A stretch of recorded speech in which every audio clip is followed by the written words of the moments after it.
Scott Lawton is trying to kind of drag that fight into them. I saw Lawton today say, we don't like them, they don't like us. Okay, that's great. Does Austin feel that way?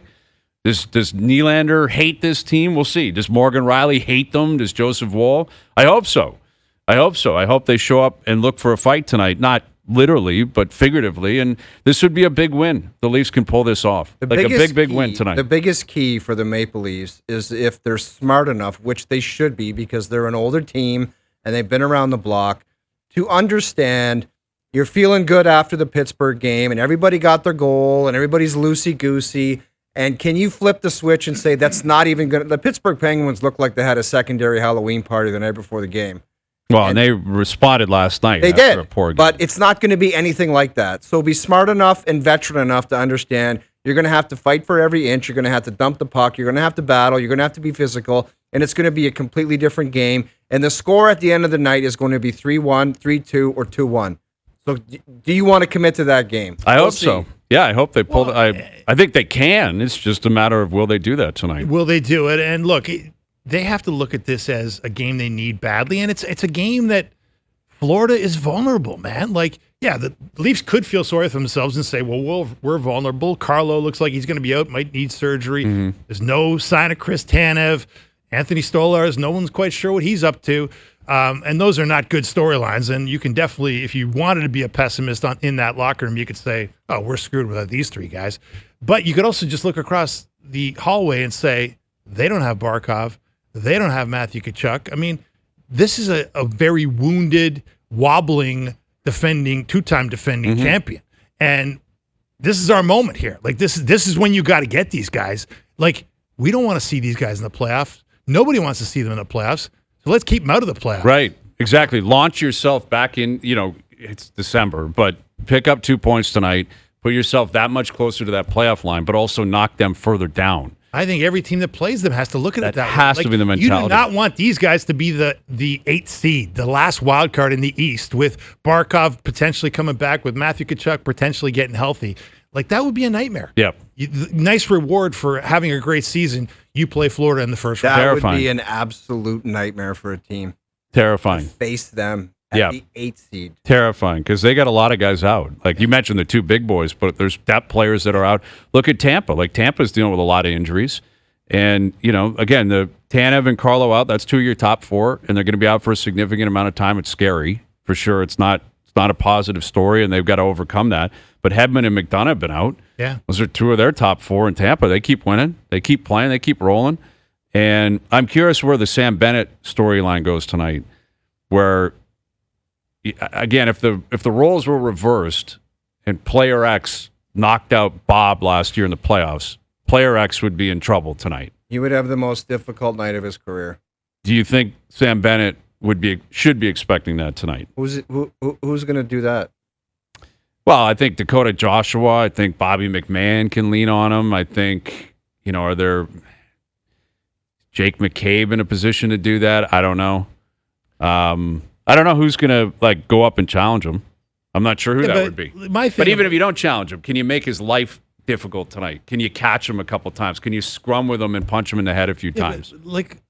Correct me if I'm wrong, but he put Stolarz out fairly early in the series. Right. Playoffs, I know, I hear you, but playoffs are always a little different. Was there any sign of retribution in the rest of that playoff series after Anthony Stolarz was knocked out? Even the idea of when he touches the puck, he's going to get his ass handed to him. Like, hard hits. You didn't really see that. I didn't see it. I don't know. I love what you're saying. I love the idea of it. The question is, will you actually see it tonight? That's a lot of those things that you just discussed in that one sentence. It's not what these guys are about. So why would it show up tonight? I don't know. Well, and that, is a part of their profile that I think has to change if they want to have success.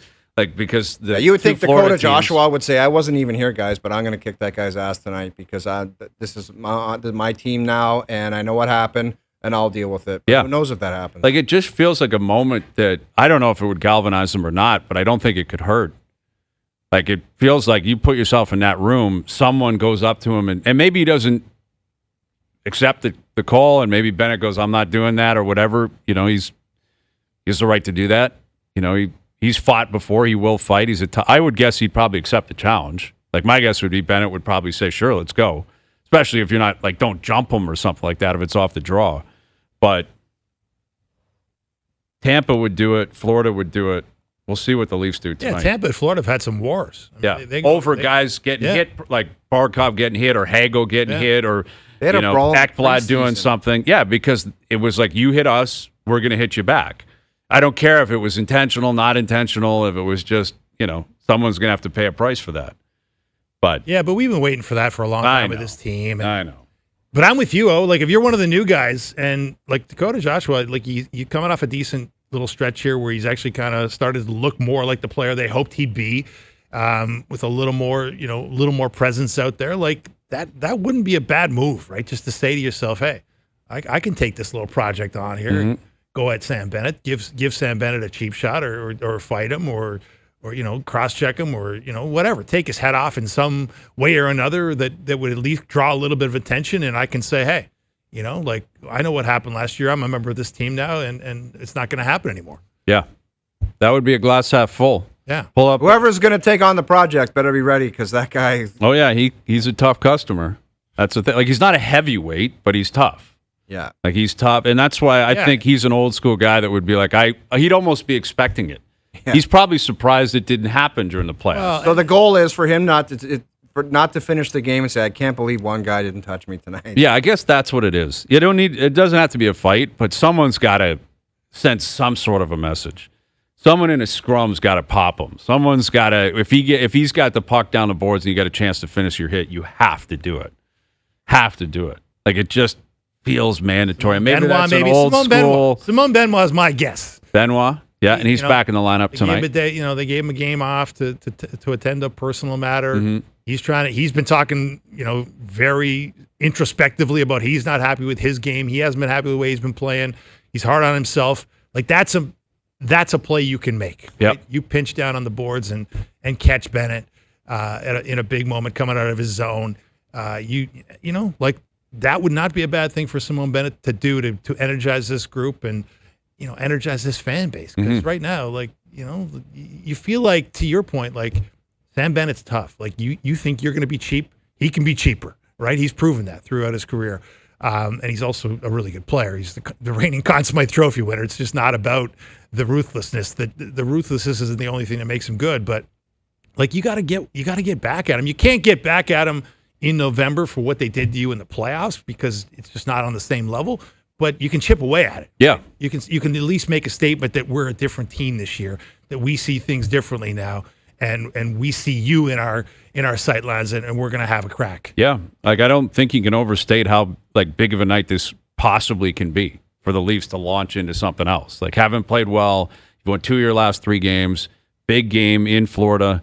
You go out getting a win, play aggressive, get some retribution, clean, not crazy. No one's calling for anything stupid, but just play with a bit of a chip on your shoulder and a bit of an attitude tonight. You might galvanize the market because the market's kind of waiting for it. They always will swing back, regardless how people respond or feel about it or define it. Leaf fans are waiting to jump back on. They're waiting for you to show them anything that can get people excited again.